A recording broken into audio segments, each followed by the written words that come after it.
So let's talk about sober sex. So you mentioned that some people, or actually drunk sex first. Let's go drunk first. You mentioned that some people only have sex when they are drunk. That is so sad. I mean, it's well documented that alcohol is not good for sex. It can provoke erectile issues, and the overall numbness just makes us less orgasmic. And despite this, it does lower inhibitions. I remember one thing I did like about alcohol-induced sex was the alcohol-induced conversations. For example, when you're with someone that you really like at the beginning, when you're not sure how serious it is, and then you have these declarations of love. I mean, sometimes those things don't happen or without alcohol. So how can we have these meaningful, deep conversations without Dutch courage? I mean, it's a really interesting take on it, but actually when you think back to those, as you described them, meaningful conversations, were they actually meaningful? Because certainly in my own case, I can remember those kinds of occasions, but while I might have remembered them, the person I was with probably didn't. So number one, you may not remember it. Number two, you may say things you don't mean, which happens a lot. And what we know absolutely to be true is that sex with someone, when you're kind of both drunk, particularly if it's a sort of passing encounter, usually leaves you feeling really very empty.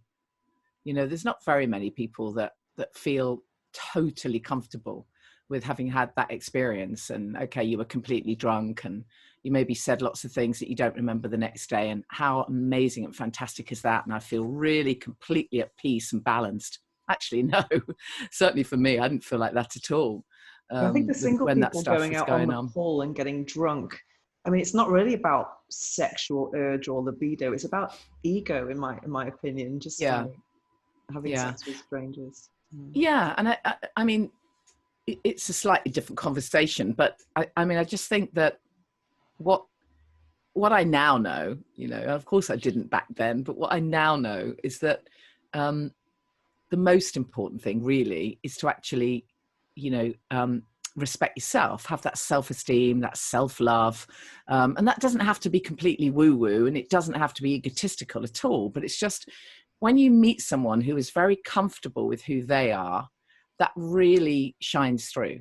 And if you're comfortable with who you are, if you like yourself, if you actually properly like yourself, then you're going to be much more attractive. You're also going to be much better at setting boundaries, at asking for what you need. And it's all going to be much more, I don't know, more effortless, really.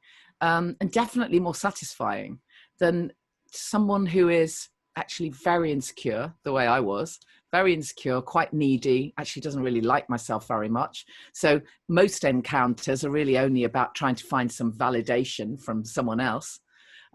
Which then, if you don't get it quite in exactly the way you want it, you end up feeling very empty and lost and lonely.